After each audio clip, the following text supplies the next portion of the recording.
80年代嘅中國全面改革嘅呼聲高唱入雲，其中仲有一環軍事改革特別惹人注目。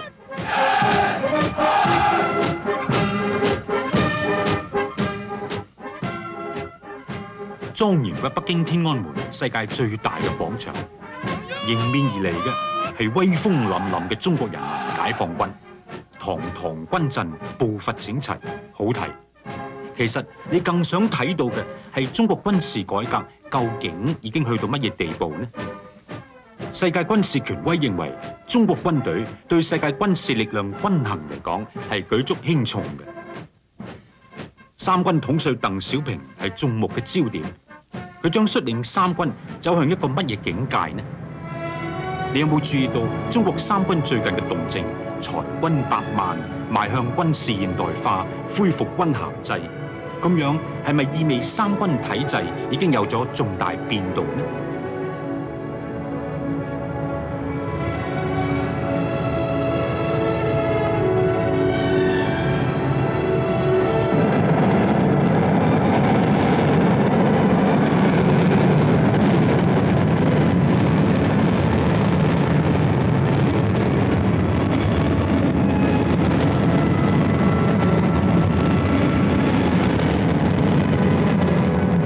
長征導彈一飛沖天，不同凡響。由長征1號到4號，表示中國宇航科技步步高升，又進入一個新嘅高度。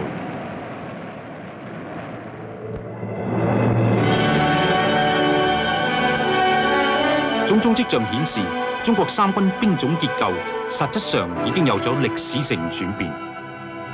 軍備同國防現代化係軍隊現代化一個重要標誌。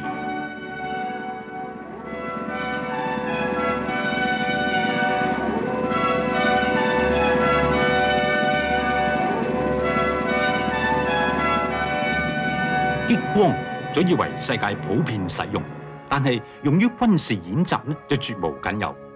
最近，中國科技人員研究出一種激光電子模擬器，為軍隊訓練提供咗現代化手段。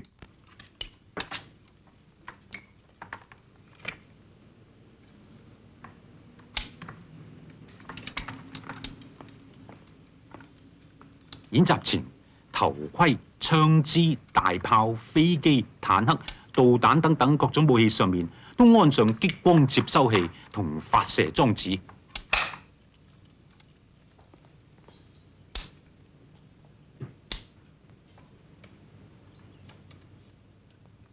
有咗激光模擬裝置，對抗演習不費一槍一彈就可以達到實戰嘅效果啦。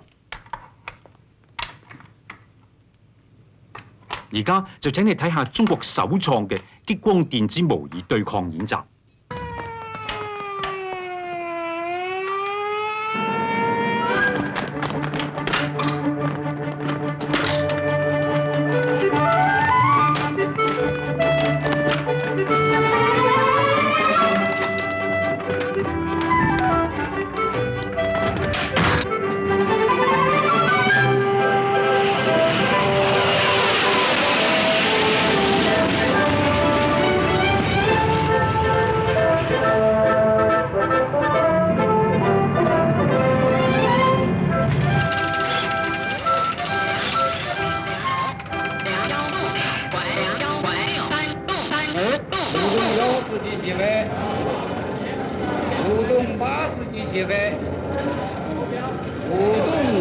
发现目标以后可以空战。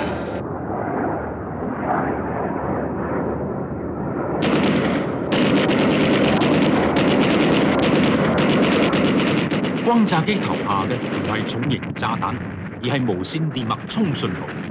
你睇，硝煙滾滾，火光衝天，真係一樣。高射炮橫以顏色，搞掂。呢種裝置有一個特點，當機體感應到激光，就會自動噴煙，同時機上所有攻擊設備都會自動關閉。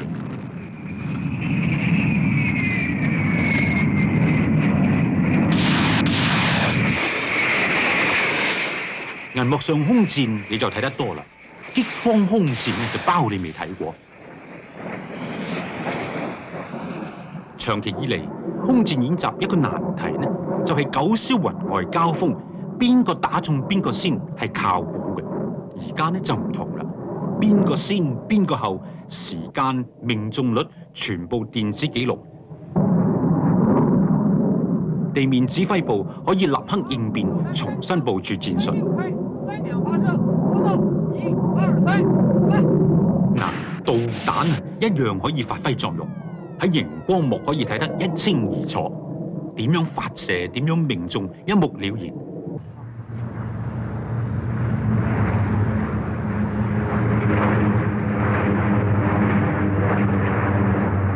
空降部隊一樣有激光裝備，激光一到，煙霧顯示佢已經中咗招。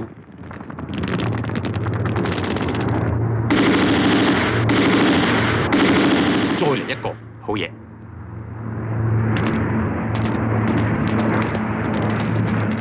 對付直升機啊，更加易過借火啦。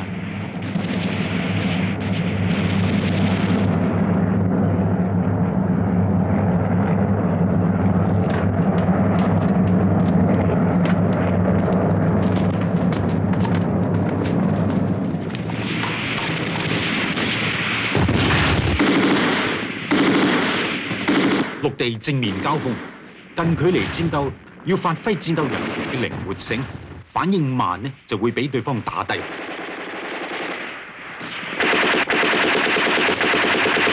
頭冒彩煙，表示佢已經領咗嘢啦。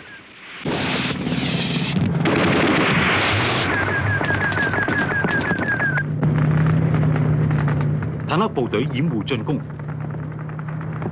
反坦克部隊嚴陣以待。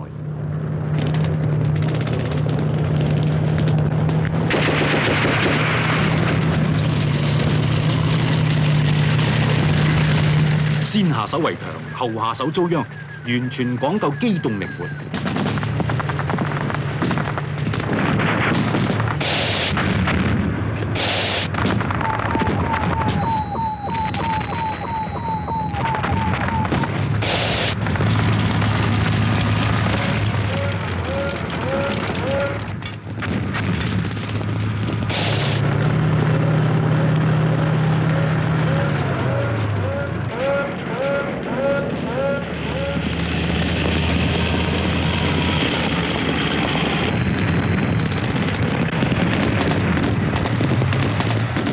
喺戰火紛飛嘅戰場，短兵相接，快打慢，唔係你死就係我亡。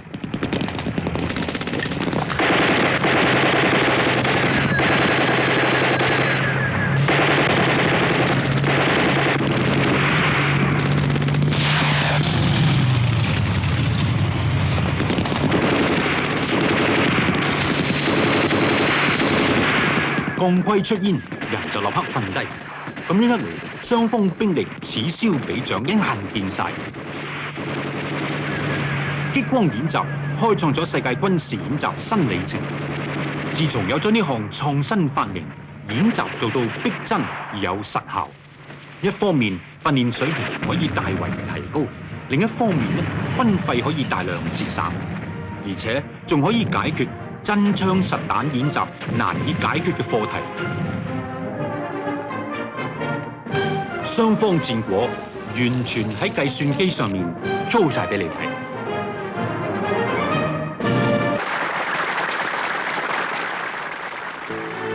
1986年1月15日，中國軍隊有件盛事，第一所最高軍事學府成立，就係中國人民解放軍國防大學。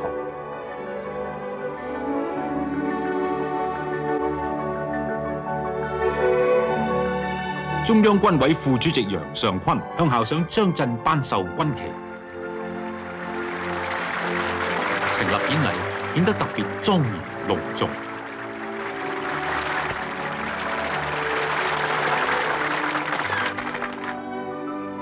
國防大學嘅成立意味深長，佢嘅成立表示小米卡步槍嘅時代已經成為歷史，佢嘅成立係中國三軍走向年輕化、知識化、正規化嘅新階段。中國軍界領袖認為，中國國防現代化嘅核心問題，第一係人才，第二係軍備。因此軍事人才嘅教育訓練就提高到重要嘅戰略地位。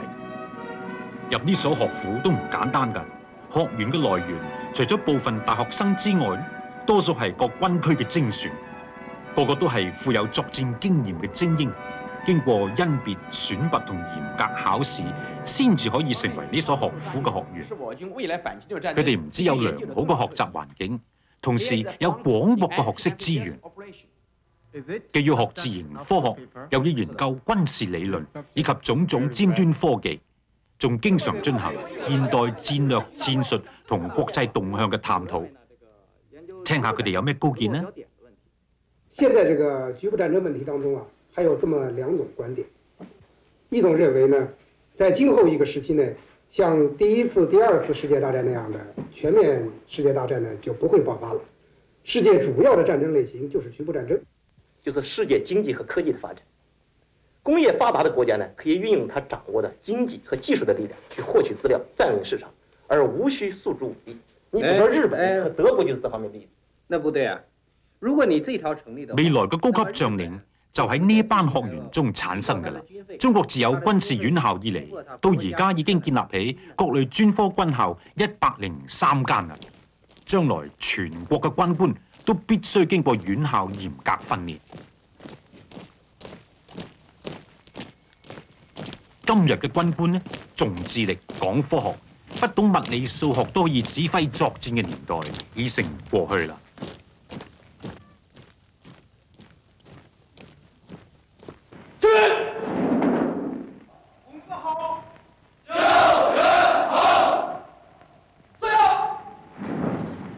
收缩论当中的兩個問題，隨機收縮和最優收縮。我們知道，在海戰當中，即使掌握敵人的兵力位置是非常重要的。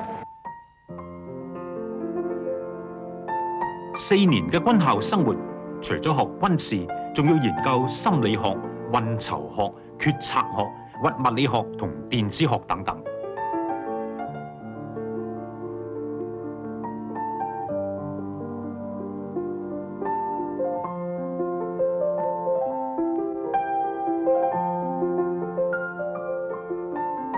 而家我哋嚟睇下空軍飛行學院嘅實情啊！呢度除咗一般學科，特別着重嘅係飛行理論同駕駛技術。佢哋實行嘅係按需施教、學以致用嘅教育觀念。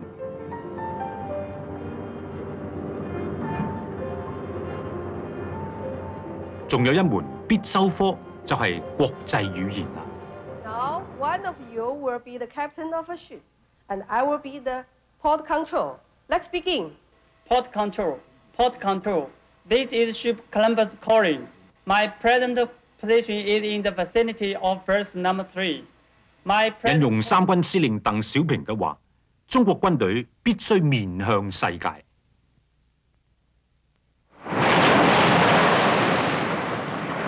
面向世界，首先要面向大海。中國版圖嘅海岸線連綿18000多公里，臨海國家點可以冇強大海軍實力呢？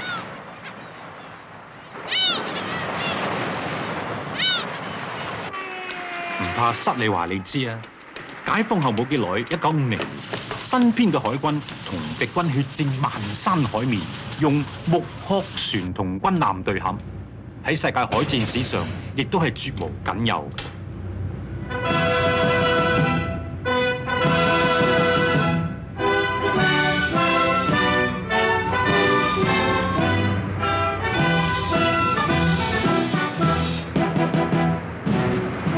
今日嘅中國海軍已經擁有潛艇、核潛艇、護衛艦、導彈驅逐艦、魚雷快艇、導彈快艇等等現代裝備。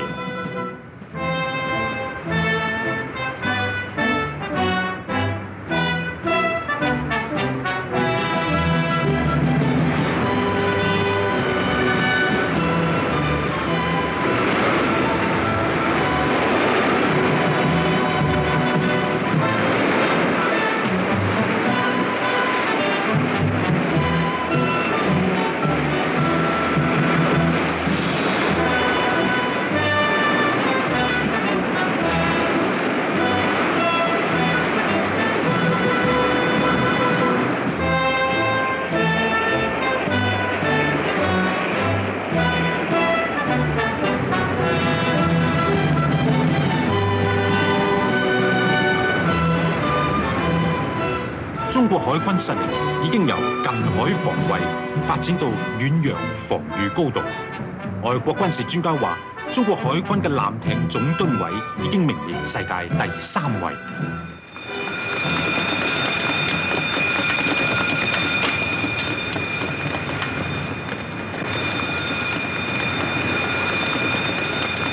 动摇明白，各艇声呐开始制动。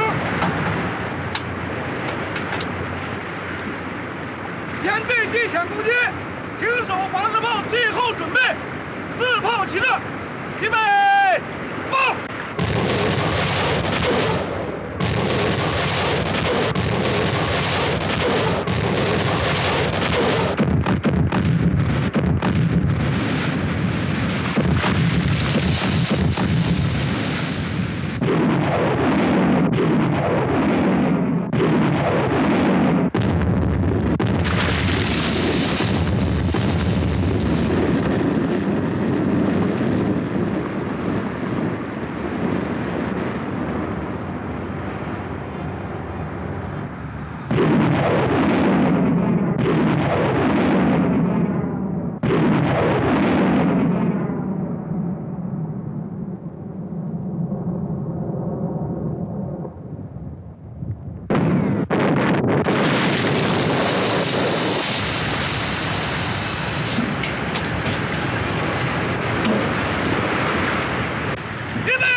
從今次演習嚟睇，中國海軍已經擁有多種類型嘅火箭同導彈，如雷快艇、深水炸彈等等先進武器。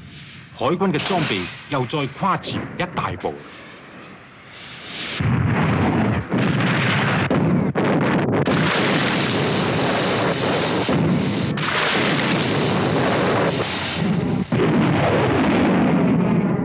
核潛艇水下發射遠程洲際導彈又一次得到成功，可以講得喺中國戰略武器上又實現一重大發展。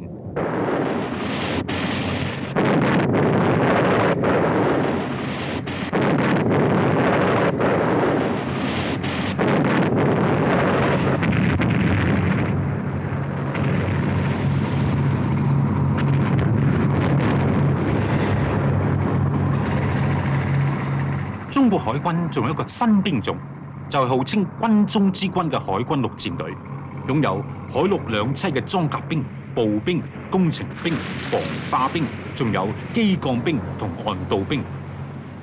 中國海軍有咗呢支多兵種綜合組成嘅兩棲作戰部隊，真係如虎添翼，威力無窮。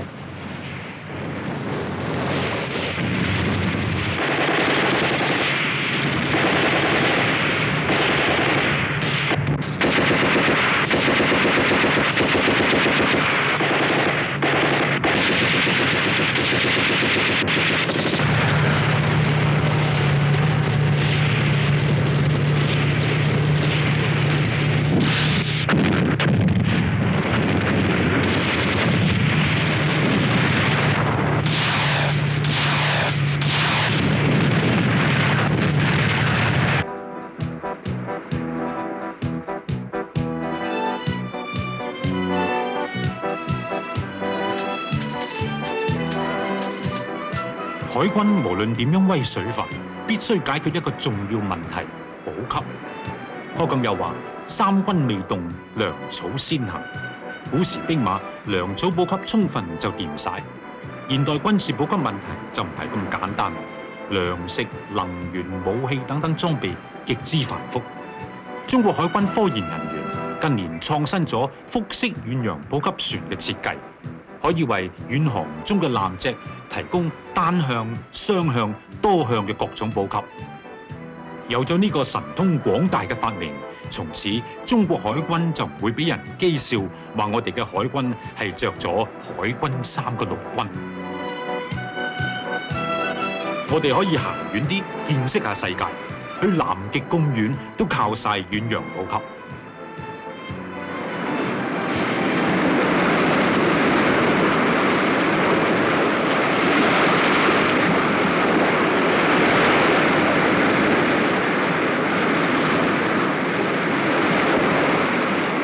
太平洋上首次響起中國海軍嘅汽笛聲，12級颱風為佢壯行，呢次真係經風雨見世面。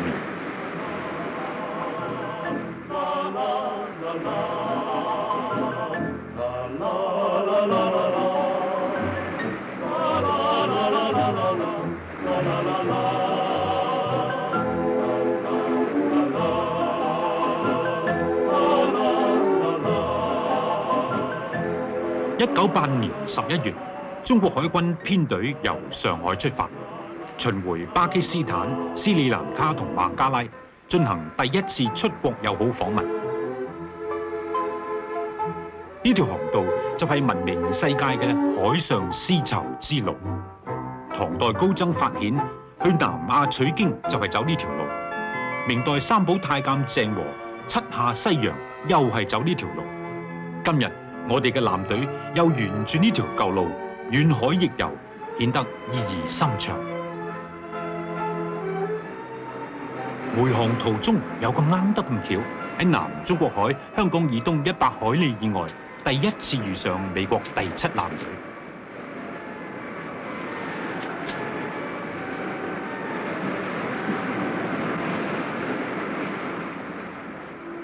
按照國際海軍禮儀，美國艦隊列隊喺中國艦隊右舷經過，向中國海軍擊禮。禮尚往來，訓練有素嘅中國官兵唔會失禮俾人睇嘅。中國海軍第一次受到咁鄭重嘅禮遇，禮節之外，仲包含一重儀式。擁有強大海軍實力嘅美國，面對一支年輕嘅海軍表示敬意，可以睇作一個民族對另一個有平等地位嘅民族嘅敬重。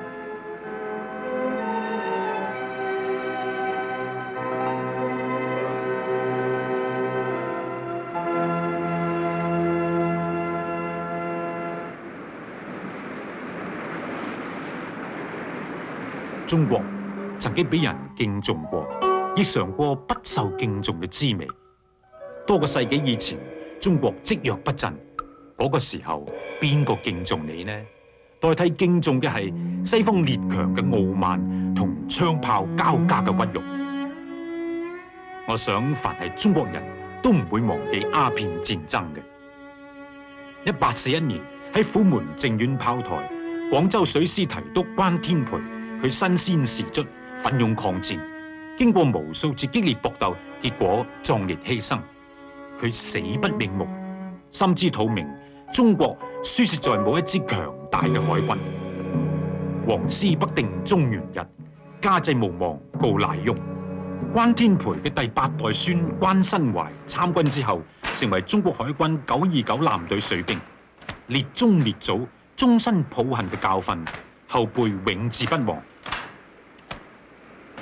佢哋不斷發奮圖強，力求壯大海防實力。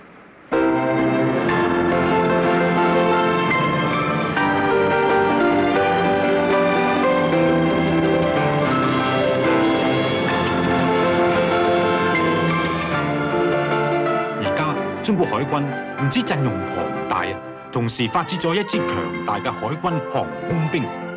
呢支航空兵機種齊全，有轟炸機、殲擊機、強擊機，仲有反潛艇嘅電子探測機。中國海軍嘅海防實力已經唔係嘢少啦。呢一架係中國空軍第一架教練機，睇嚟實在簡陋，不過唔好睇小佢啊！中國第一批空軍機師就憑咁簡陋嘅飛機練得藝高膽大，令敵人聞風喪膽㗎啦。其中一個空軍英雄就係而家北京空軍司令劉玉提。喺朝鮮戰爭，佢打低過8架敵機。佢嘅後輩簡直封佢做偶像。你在朝鮮戰爭打下8架敵機，國土防空作戰中又擊落1架敵機，真是戰果輝煌啊！劉司令有一次是在清川江上空有6、70架敌机集结的时候，刘司令1架飞机进去以后咬住最后一架，把敌人全部打得乱了阵了。那次是我打掉了3架以后，回返航的时候看见他那么多的飞机，我就想着打他一架，然后呢看着有一对双机，那肯定是新飞员。我咬着他双机，准备把他俩都打下来。刘司令，您打下敌机那时候一定是很年輕嘛？和你們差不多吧，等正是風華正茂的時候，27、8歲。呢段畫面就係當年嘅空戰實錄。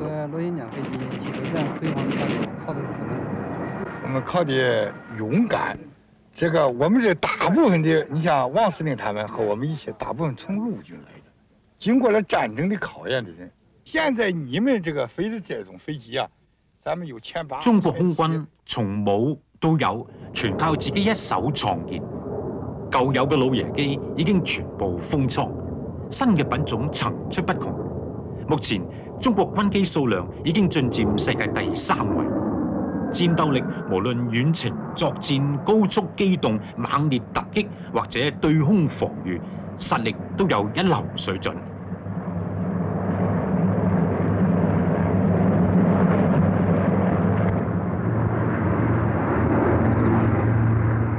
空降兵呢個新兵種而家開枝散葉，已經迅速成長啦。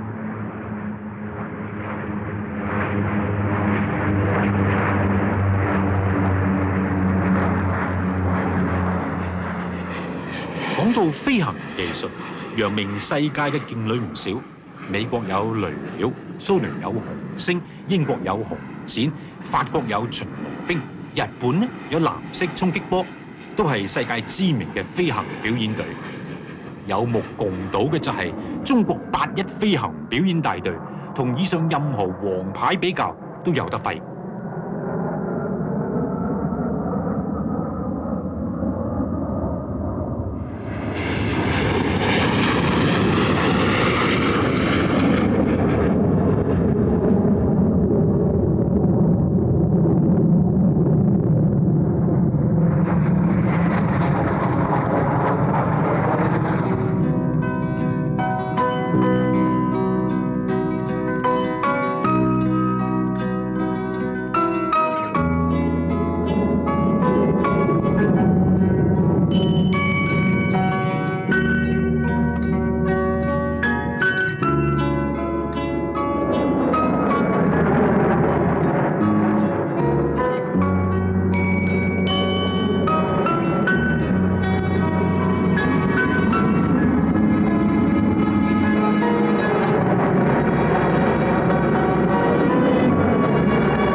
我是一個兵，來自老百姓。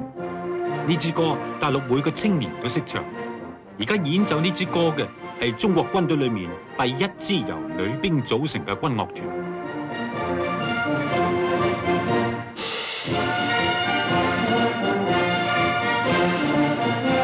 兵都係嚟自老百姓嘅，好多人唱下唱下，真係唱咗入伍。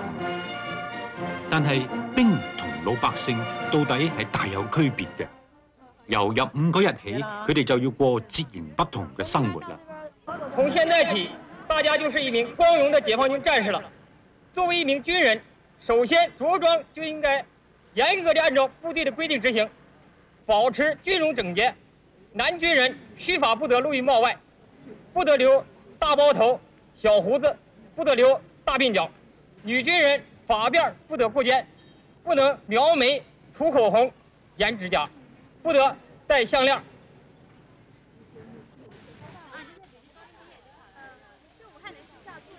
要徹底改變形象嘅時候，必然要有所犧牲。起來這麼好的辮子，多可惜哦！聽他說留了6年嘛，好不容易。3000煩惱絲，一刀剪斷，唔喊就假啦。頭耷耷，眼濕濕，長咗好多年㗎啦，梗係有啲唔捨得啦。此時此地，真係喊都無謂咯。上軍裝紮短辮就是精神啊！別哭了，別哭了，還能長出來呢。下回沒多久就長好了。也好多年留的。很快就長起來了。再說這樣子，這個什麼，作為軍人來講，還是很搖身一變，成個嶄新形象。沒事了，好了好了，你看看戴上帽子多好啊！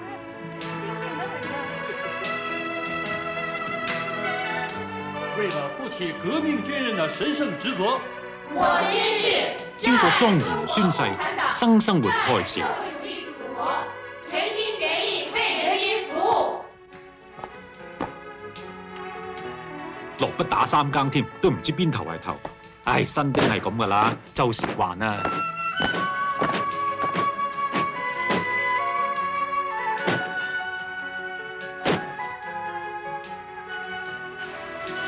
要徹底改變形象，要下好多苦功，頂硬上啦。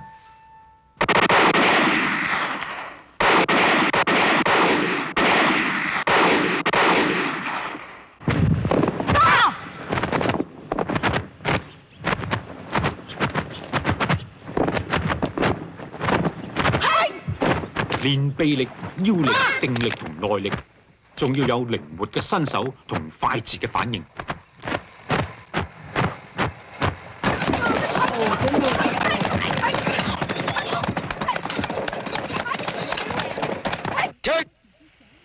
打沙袋，注意踢腿的速度，收腹50次，你連續性。嘿，嘿，嘿，嘿。翻滾騰躍、操拳擲馬係基本訓練第一課。熱打千層紙喎，竟然學起少林功法添。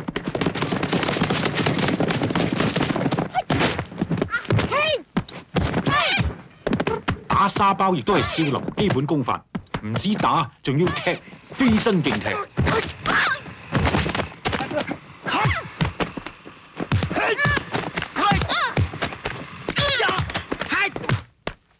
要練得一身好本領，當然要付出代價啦。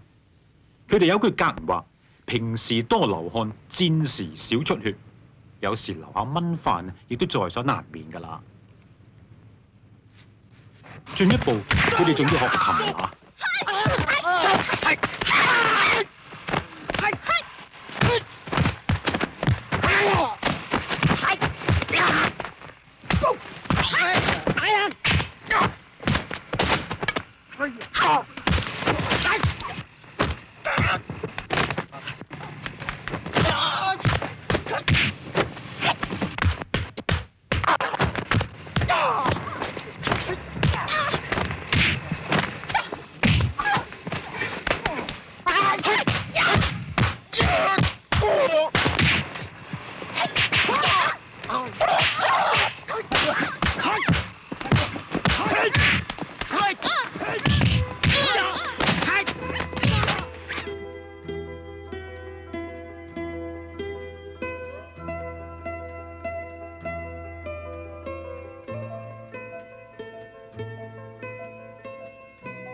由总的围攻向上发出3大分支，從右。中國女兵當中有一部分係被培養成醫生或者護士嘅。呢一班女兵正在接受醫學訓練，不久將來佢哋就變成喺戰地救危扶傷嘅醫務戰士。小劉，祝你生日快樂！女兵可以喺炮火連天當中發揮男兵一樣嘅作用。但係好多時候，女性嘅溫柔同愛心，男人呢就冇得比嘅。為同伴開返個生日 party， 你睇下，搞得細膩溫馨，有聲有色。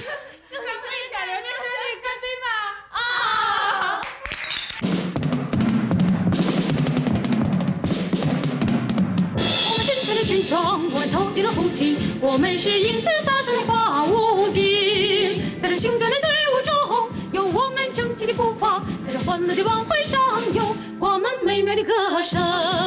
我们身穿的军装，我们头顶了红旗，我们是朝气蓬勃的花无兵。在这平凡的岗位上，有我们崇高的理想；在这边防的哨所里，有我们亲切的声音。啦啦啦，啦啦啦啦啦。我们是快樂的女兵，我們是快樂的女兵，當教育充滿了軍營，啦啦啦。今日嘅世界，除咗有軍事對壘，亦都時興軍事交流。過去中國好少出現咁嘅場面。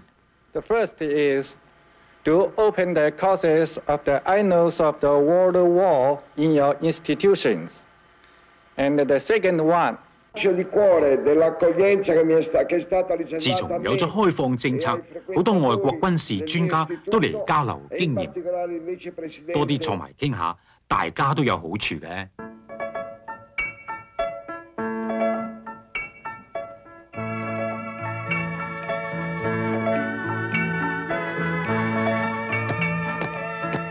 兵係軍隊嘅基石，一個軍隊最主要嘅就係戰鬥力。要提高戰鬥力，首先要每一個士兵有良好嘅體能質素。訓練場上嘅口號係嚴格訓練、嚴格要求。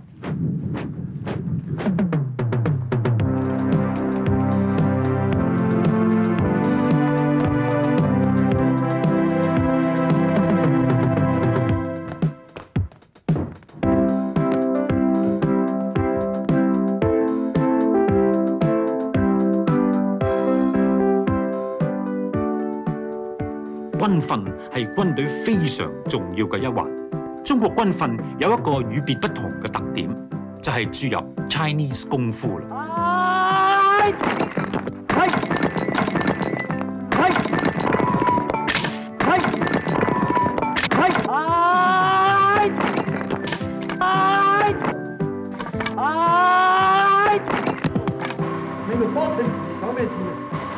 聞名中外嘅少林寺高僧海燈法師與三軍有緣，經常喺部隊示範表演。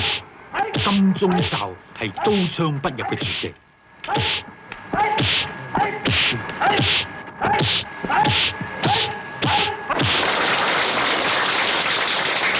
力量大，自己，白人，自己，看到沒有？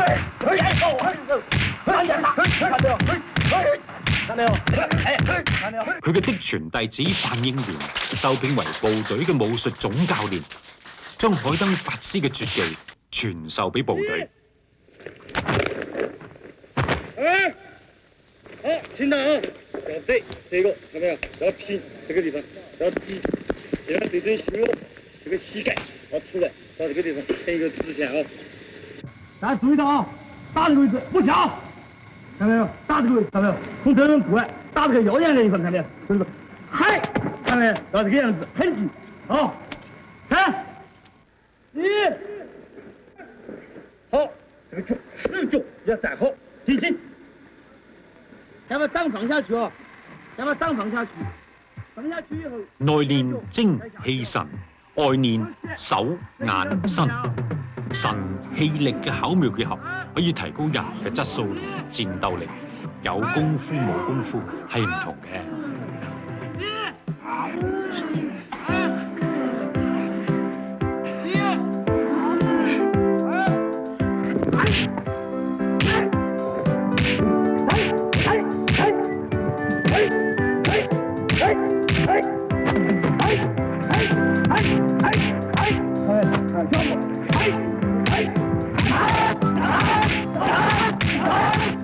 聽下啲拳功，你就感覺到有幾多分量。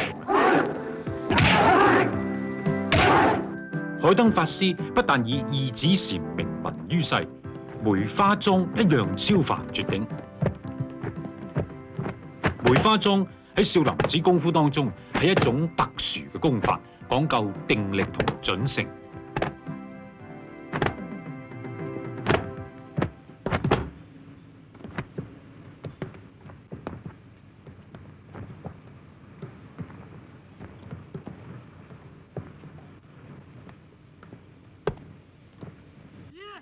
海燈法師嘅指法又運用喺基本功上，呢一招叫做鐵爪趴虎。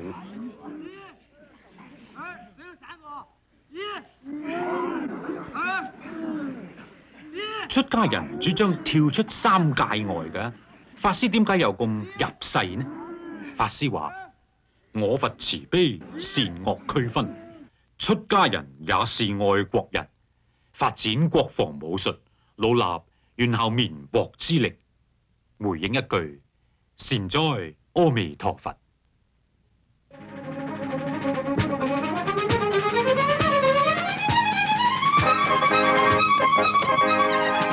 由於兵種結構嘅變化，各兵種各有唔同嘅特別訓練。走壁功借下力啫，可以一口氣爬上4層樓咁高。飛檐走壁各施各法，有徒手上嘅，亦都有利用各種器械上嘅。沿住繩飛身而下，更加易過借火。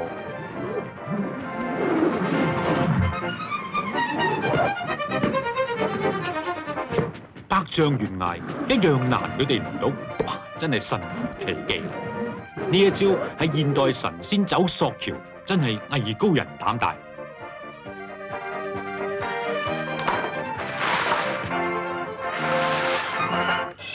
咦？草上飛噃，翻騰跳躍，身輕如燕，冇輕功基礎啊，唔容易做得到嘅。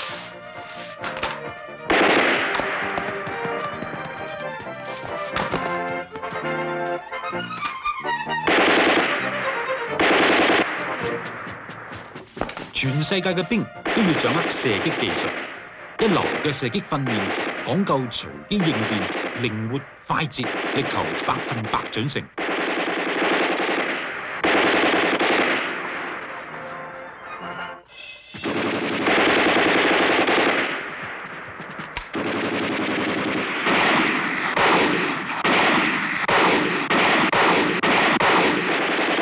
定位射靶無論點樣準成法都好啦，都未算叻。射游動靶更加考功夫。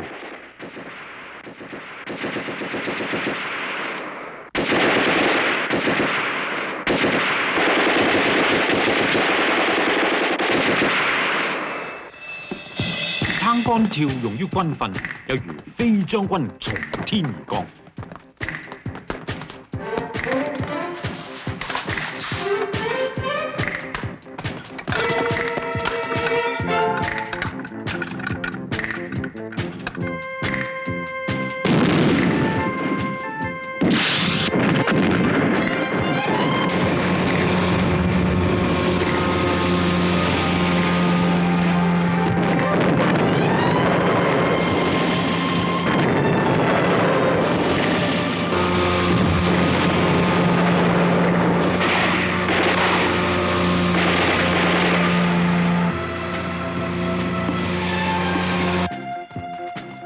呢啲係突擊小分隊嘅快速訓練。炮兵係現代軍事一個重要兵種。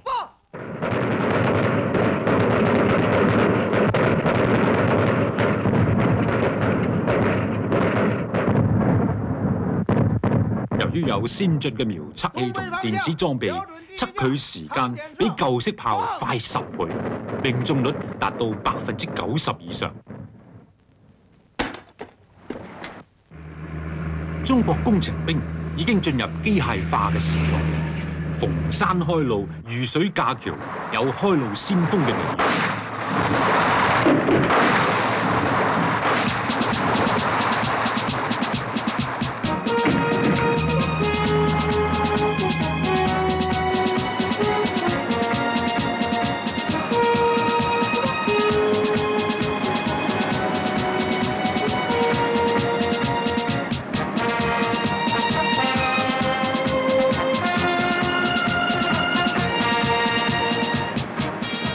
嘅工程兵，除咗有高超嘅工程技術，仲有精密嘅配套裝備，既講快速準確，又要互相配合。架設一座50米長嘅浮橋，唔使20分鐘，醒啩？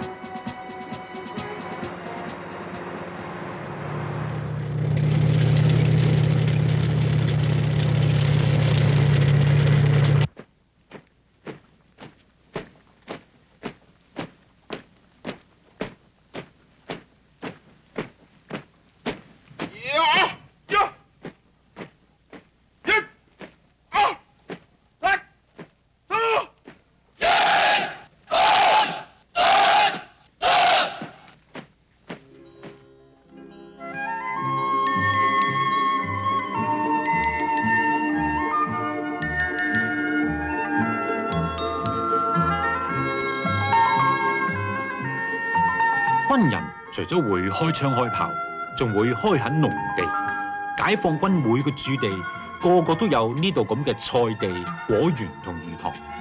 呢啲場面喺外國軍隊嘅地方，恐怕你會見唔到。唔講你唔知啊！抗日戰爭期間，中國軍隊曾經捱過炮無煙火、卒無糧嘅慘況，全靠一場大生產運動渡過難關。前事不忘，後事之師，習慣成自然。佢哋將開墾當做傳統美德，一直維持到現在。中國軍隊總後勤部有個規定，叫做半斤加4兩，意思呢就係保證每個士兵每日嘅伙食起碼要有1兩油、1兩肉、1兩魚、1兩蛋或者豆製品同斤半蔬菜，咁嘅伙食夠晒營養啦。你睇呢一餐咁豐盛嘅節日晚餐，可以話得係自己動手豐衣足食嘅成果啦。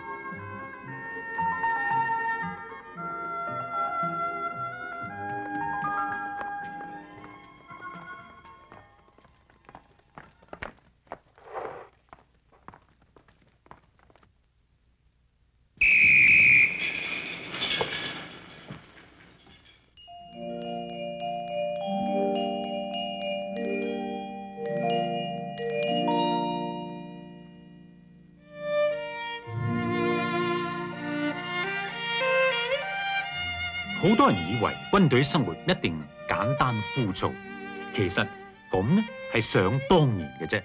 相反，軍隊非常注重精神生活。你睇佢哋食過晚飯，悠游林下，散下步，畫下畫，唔啱啊打下水片，幾咁舒服。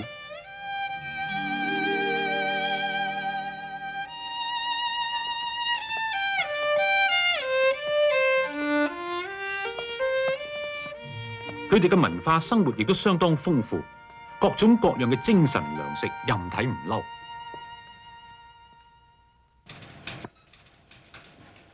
電腦而家軍隊已經普遍使用啦，佢哋正在利用電腦繪製作戰藍圖，寓娛樂於工作，認真有益身心。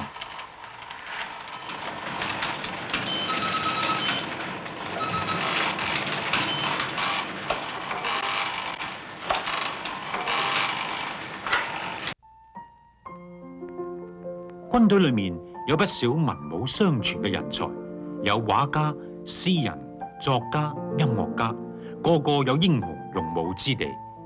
呢位軍人畫家叫常丁，造詣出色，佢描繪戰地生活栩栩如生。你睇佢運筆如飛，筆筆剛勁有力。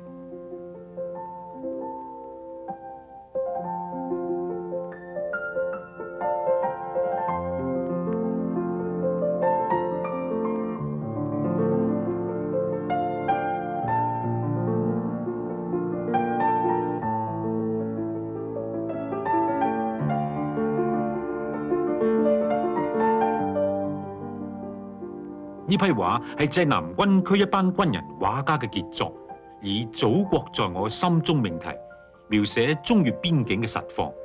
曾經喺北京舉行過畫展，吸引無數觀眾。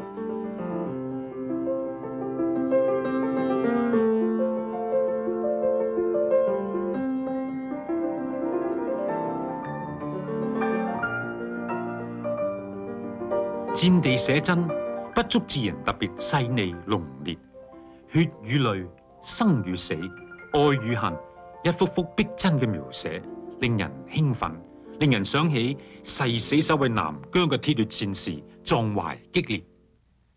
我宣誓，為抗日拼了命，捍衛祖國的力量。我宣誓，在作戰中服從命令，聽從指揮，發揚我軍英勇頑強的革命精神，誓死保持革命信念，為祖國爭光，為家鄉人民爭光，為新的戰友報仇，順與真理共存亡，順與真理共存亡。陣前誓師，氣壯山河，打！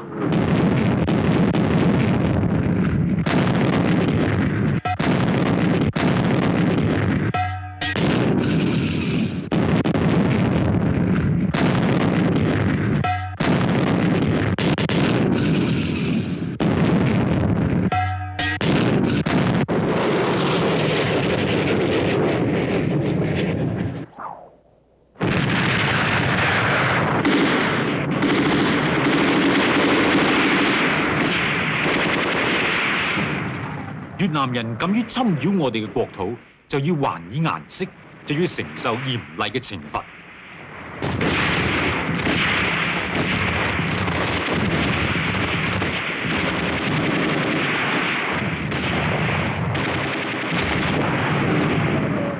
經過激烈嘅戰鬥，被侵佔咗嘅領土，終於奪翻嚟啦。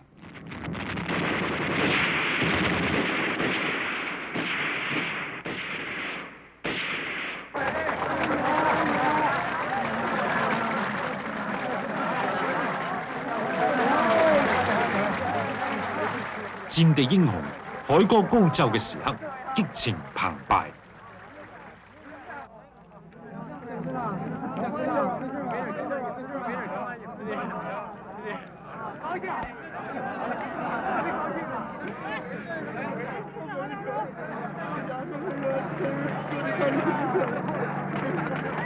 既有勝利嘅歡欣，亦都有失去戰友嘅悲痛。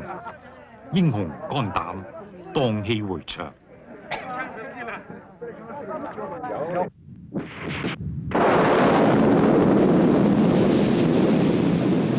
天有不測風雲，人有旦夕禍福。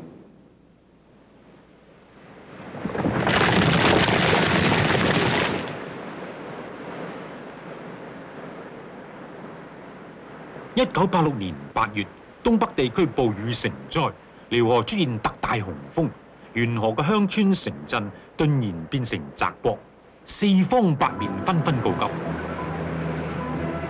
瀋陽軍區4萬官兵日夜兼程趕去災區。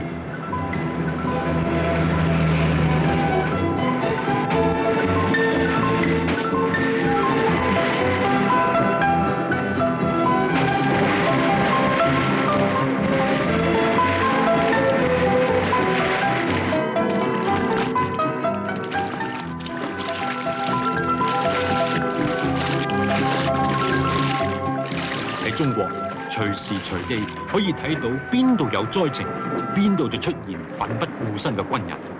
呢次特大嘅水災出現咗個特別感人嘅事例，一架由遼寧新金縣開去大連嘅客車，俾狂暴嘅洪水沖咗落河床，旅客被困喺一塊窄窄嘅高地上面。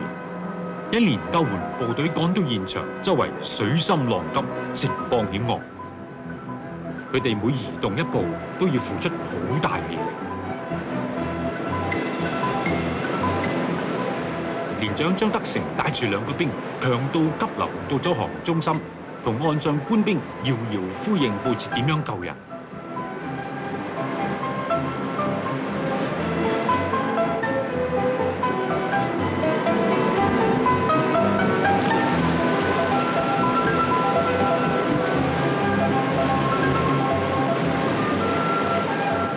初時，佢哋試圖喺堤壩衝過去，但係水流實在太急，佢哋幾次搶攻都失敗咗。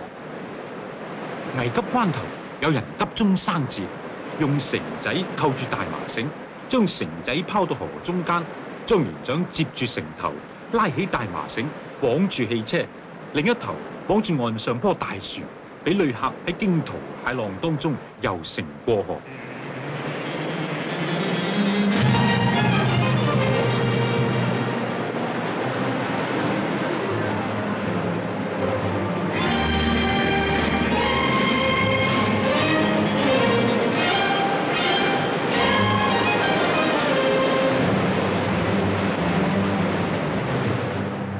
以為絕處逢生，可以憑住條繩渡過難關，想唔到有橫生枝節，雨越落越大，水越嚟越急。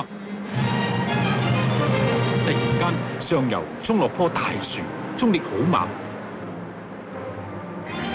眨眼間連人帶繩衝咗落河床。岸上官兵眼白白睇住親人一個個喺死亡線上掙扎。眼白白睇住軟弱無力嘅婦孺慘遭沒頂，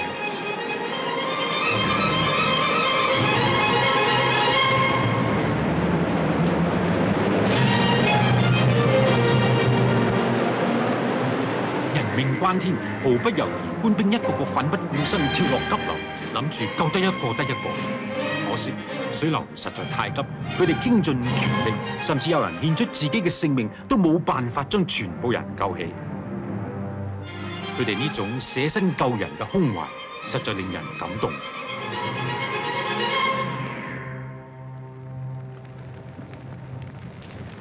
人間有情，水火無情。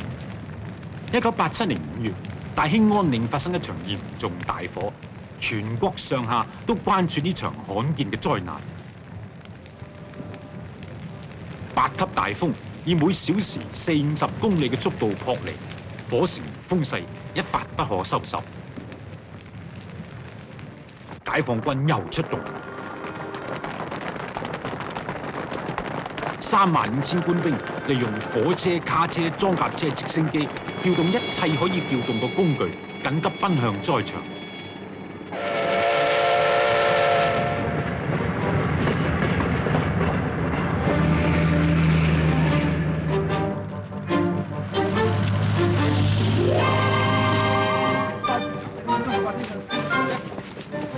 佢哋未到之前，當地部隊已經率先衝入火海，隨手拎起樹枝就撲火，甚至用自己身軀抵擋火勢。7000森林警察帶嚟滅火裝備，風力撲火機噴出7級風力，壓住火頭，直接撲滅。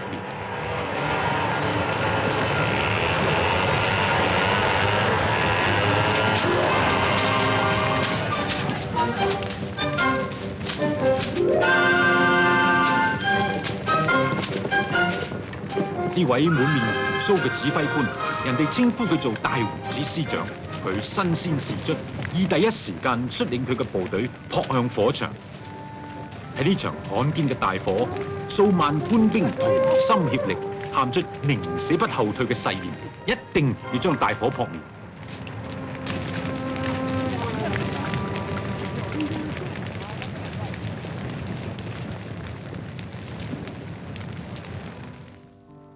救急如救火，救人刻不容緩。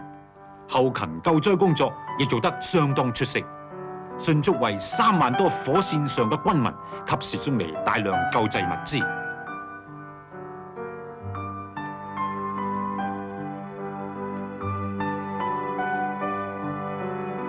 醫療隊亦都相繼趕到，傾盡全力救危扶傷。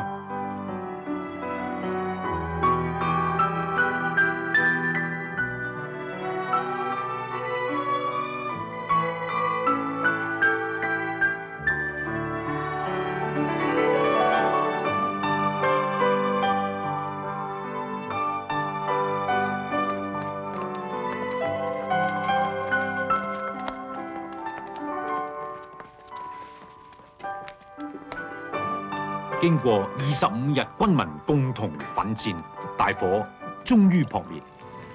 喺救急器材比較難施展嘅環境，撲滅一場咁大嘅災難，真係令人驚嘆。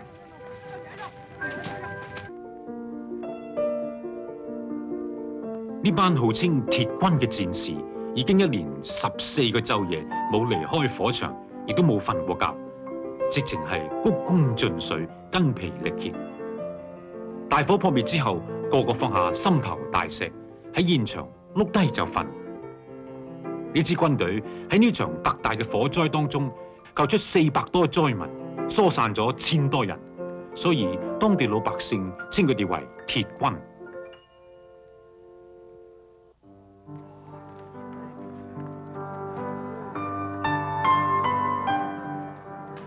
大軍班師回朝之日，老百姓紛紛趕嚟道別，塞嚟塞去唔成敬意。此情此景，飲杯白開水都甜晒，幾有人情味。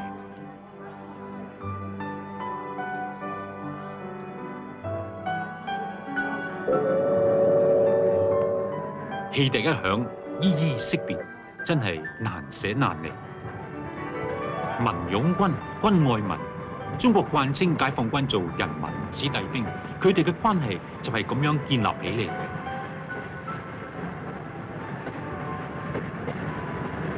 軍隊需要有鐵人，仲要有先進武器。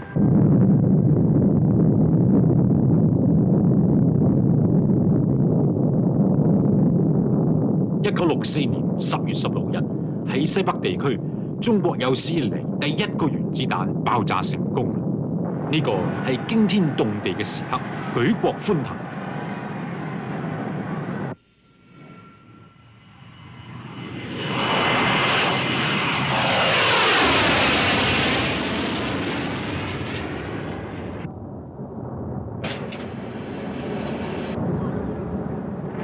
繼往開來，1967年6月喺中國上空第一個氫彈爆炸成功，更加令人振奮。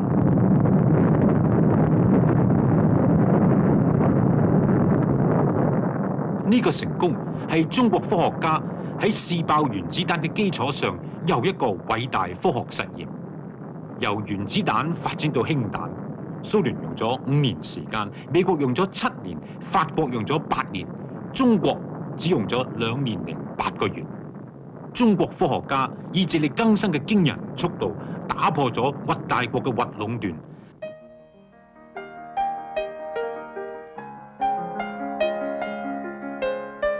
呢位科學家就係鄧稼先。喺兩彈爆炸成功之前，冇幾多人知道佢嘅大名。佢1950年由美國翻嚟，幾十年嚟就埋頭苦幹，為兩彈耗盡畢生精力，所以佢有一個兩彈元勳嘅美譽。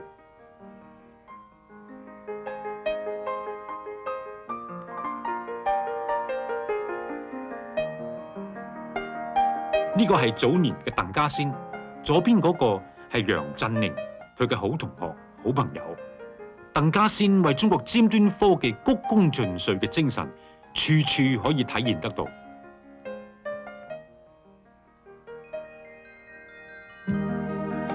中國仲有一大批好似佢咁長期唔見報嘅科學家，默默耕耘，盡心盡力，同時為國防科技現代化作出偉大嘅貢獻。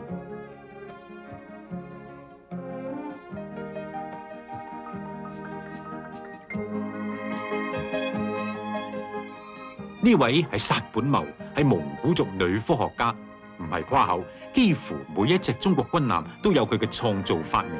最巧妙嘅呢就係薩本茂嘅阿爺薩振兵係清末一位海軍大臣，我睇佢想都想唔到會有位咁出色嘅乖孫。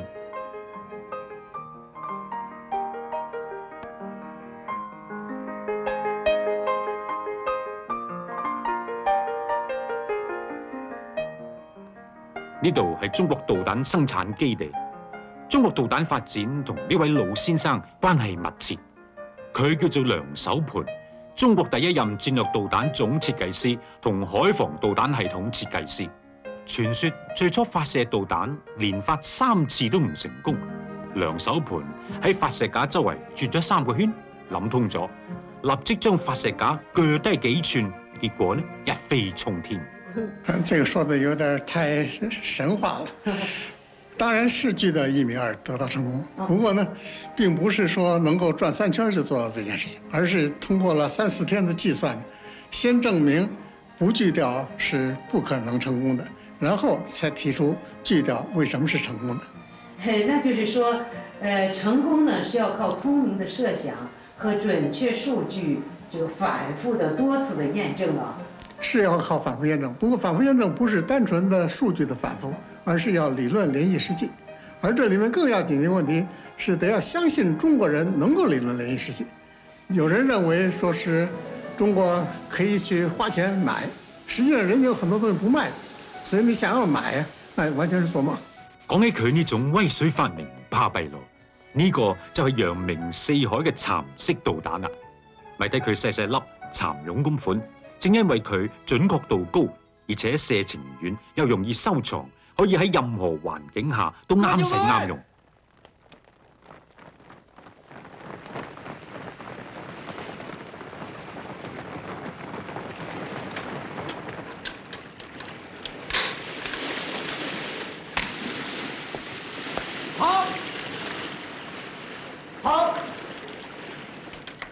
中國海軍已經普遍裝備咗呢種導彈啦，口講無憑。嗱，睇下佢個威力。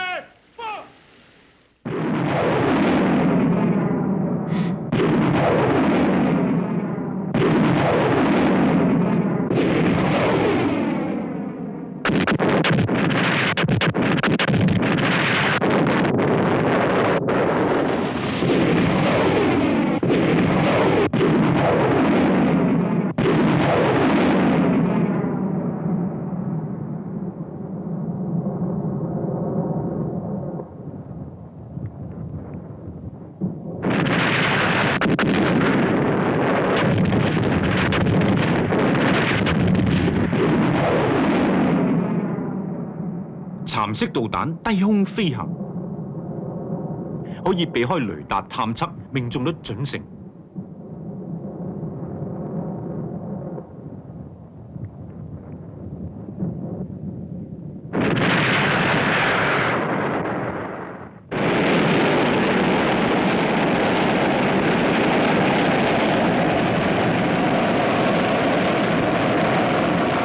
1984年4月8日，北京時間7點20分，中國第一枚通訊衛星發射成功。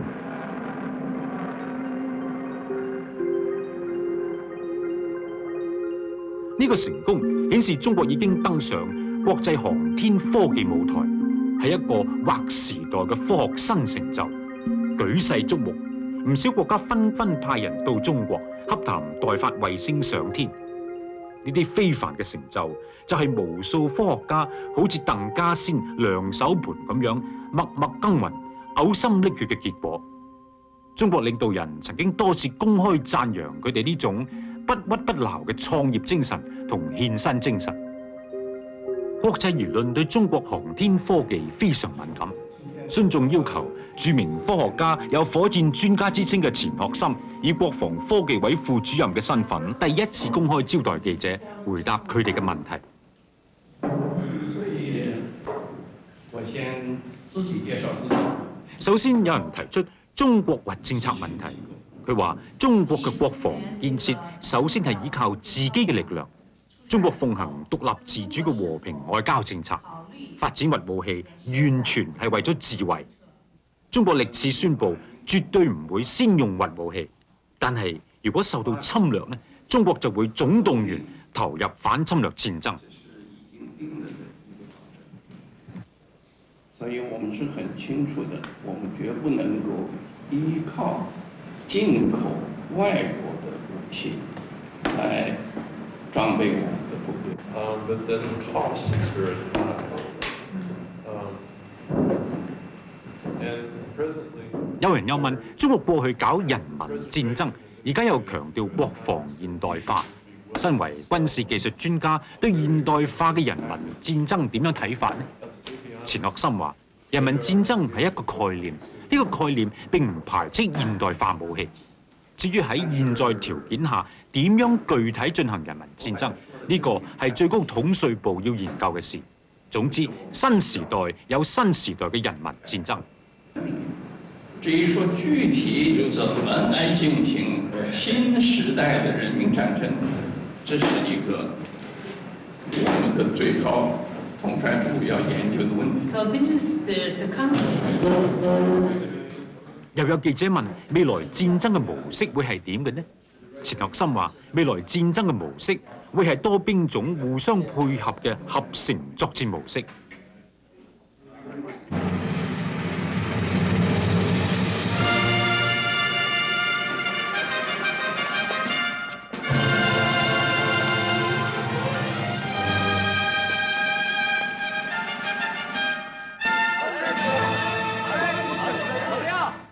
我哋就嚟睇下合成作戰究竟係點嘅。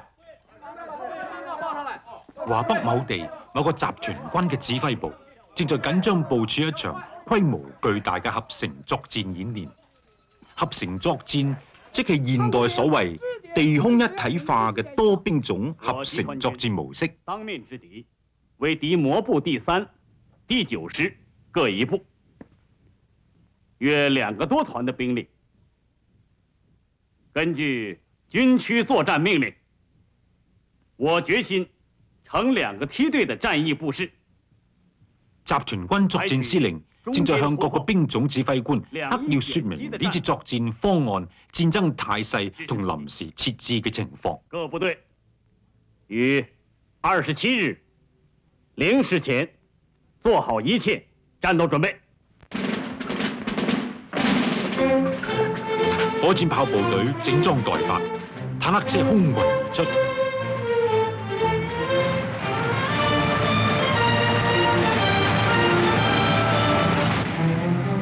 空軍緊急調動，各路兵馬奔赴戰場。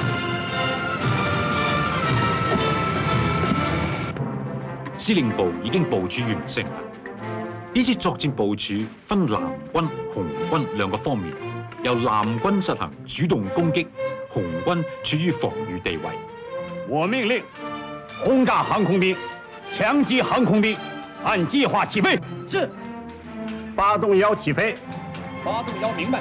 發動2起飛。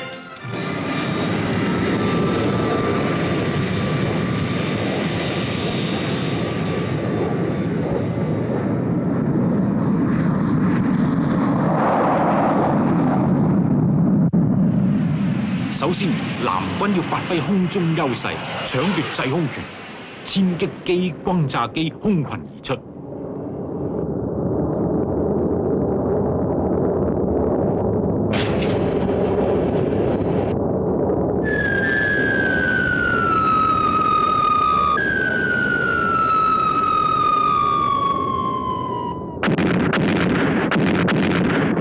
先發制人。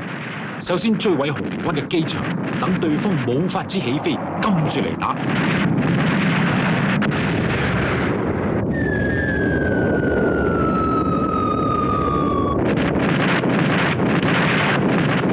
全面轟炸，目的呢就係要摧毀紅軍嘅防禦力量。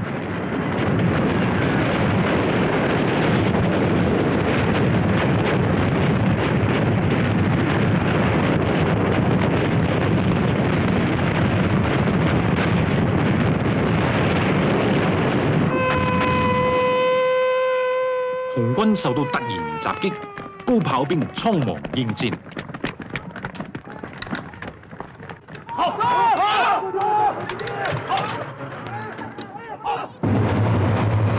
呢個時候，藍軍嘅坦克兵團席捲而嚟，步步逼近。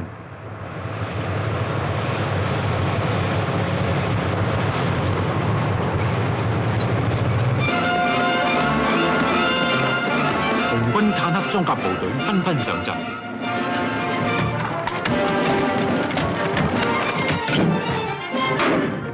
騎兵一路，山窿裏邊捐出秘密武器，就係神出鬼沒嘅地下兵團。佢哋有重型大炮，仲有火箭炮。藍軍依然長驅直進，勢如破竹。藍軍嘅進攻方式係以坦克為主體，各兵種編成嘅戰術兵團具有強大嘅突擊力、火力同機動力，係藍軍正面嘅主要進攻力量。藍軍又用殲擊機掩護坦克進攻。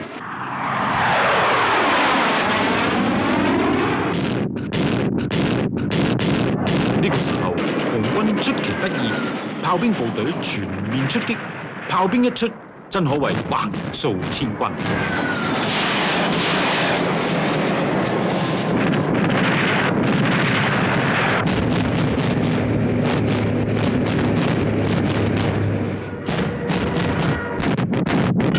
紅軍前沿陣地亦都同時向南軍展開猛烈反擊。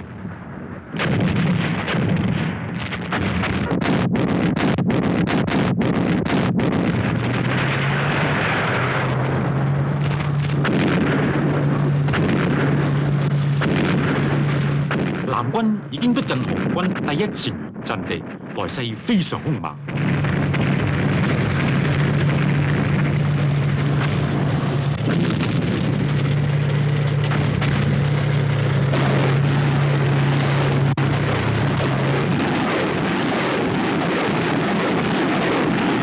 為咗攔阻南軍強大嘅攻勢，一於布雷、火箭布雷、飛機布雷，先打亂敵人陣腳，咪俾佢哋長驅直進。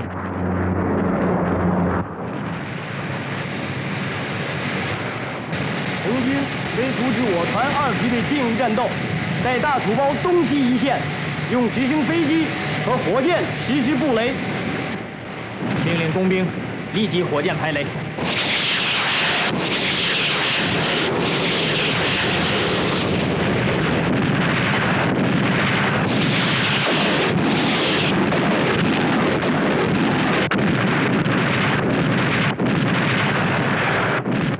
真係勢均力敵，旗鼓相當。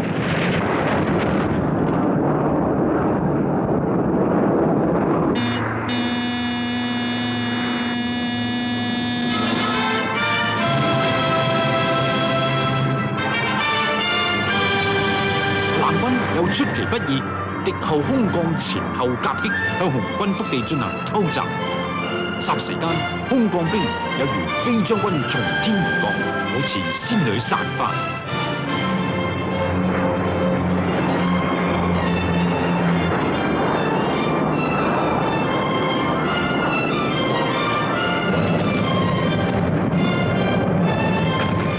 南軍直升機群蜂擁而嚟，坦克排山倒海，氣勢如虹。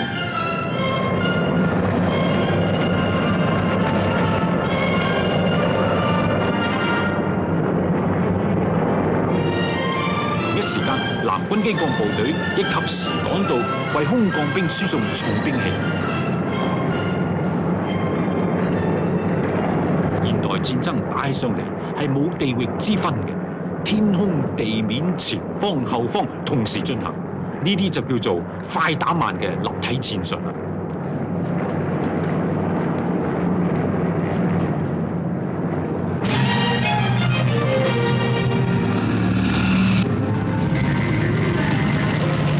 紅軍處於受到三面夾擊嘅不利地位，軍前萬分緊急。先遣部隊爭分奪秒奔向853高地迎戰。南軍空降兵、機降兵經過編整，向紅軍後方853高地突襲。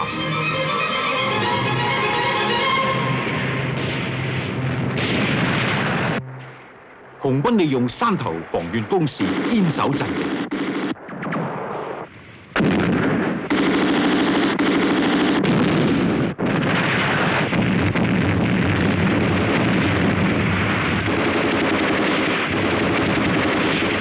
南軍用炮火密集，用火箭炮攻擊對方城池，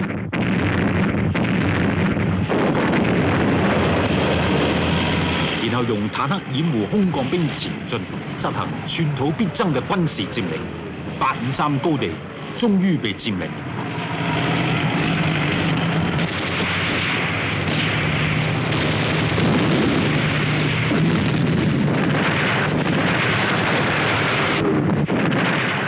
紅軍處處捱打，前沿陣地睇嚟凶多吉少啦。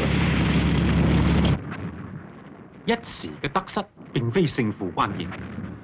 雖然地面部隊已經失勢，但係紅軍嘅主力並未受到嚴重挫傷。喺地底秘密隧道仲儲藏好多重型武器。紅軍作戰有佢哋嘅絕招，能夠遇難即變去應付強敵，個個嚴陣以待，準備一場決戰決勝嘅反擊。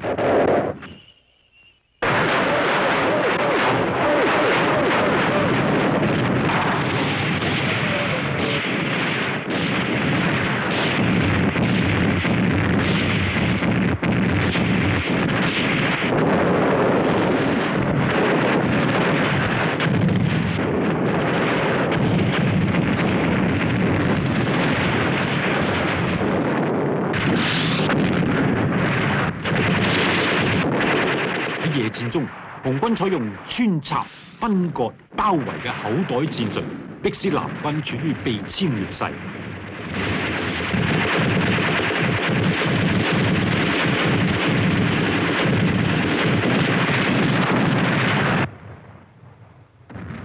情況是這樣。經過一夜激戰，紅軍司令重掌主動權，立即執行第二步作戰方案，展開大反攻。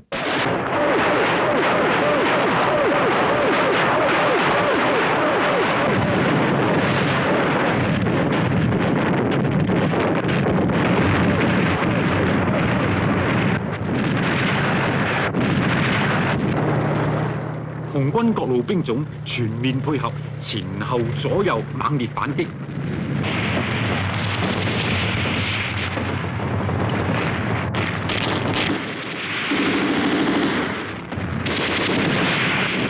南軍毫不示弱，亦同時組織反撲，於是雙方進行一場近距離嘅地面搏鬥。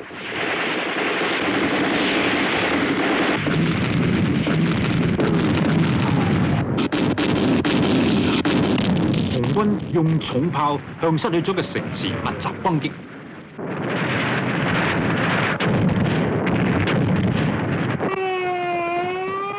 紅軍各機組出動，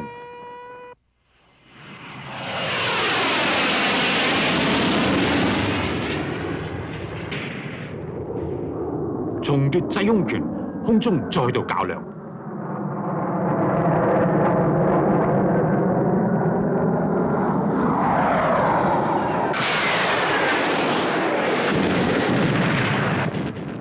已經佔得地面優勢嘅紅軍，用炮火配合，阻截敵方空軍後援，同時出動戰機轟炸敵方嘅後防陣地，令到敵人節節後退。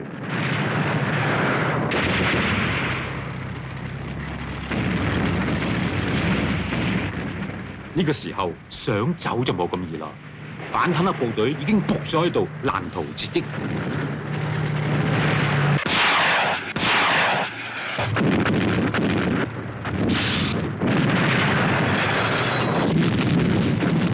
紅軍第二梯隊坦克師同時加入戰團，合圍之勢已成定局。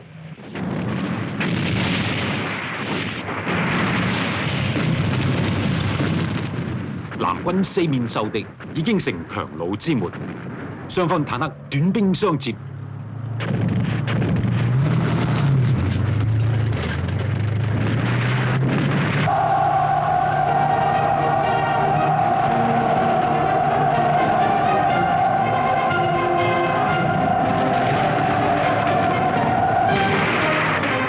現代戰爭係高度立體化嘅合成戰爭，科學技術嘅發展將戰爭時間極度濃縮，將戰爭空間無限擴展。一旦戰事爆發，電、光、聲、磁等等尖端科技交織使用，地面、外太空、海上以至深海全面配合，打起上嚟冇地域界限，冇所謂前方後方。上天下地，海闊天空，處處都係戰場，四面迴旋，迅雷不及掩耳，決戰決勝。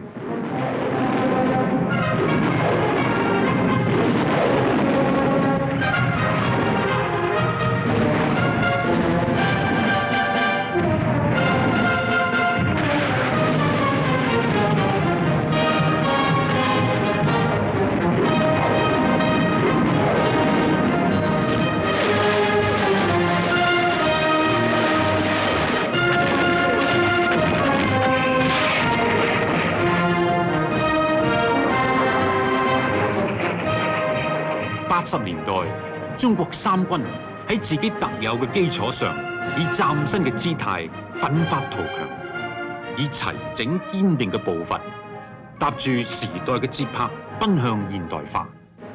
展現眼前嘅係一個遼闊光輝嘅前程。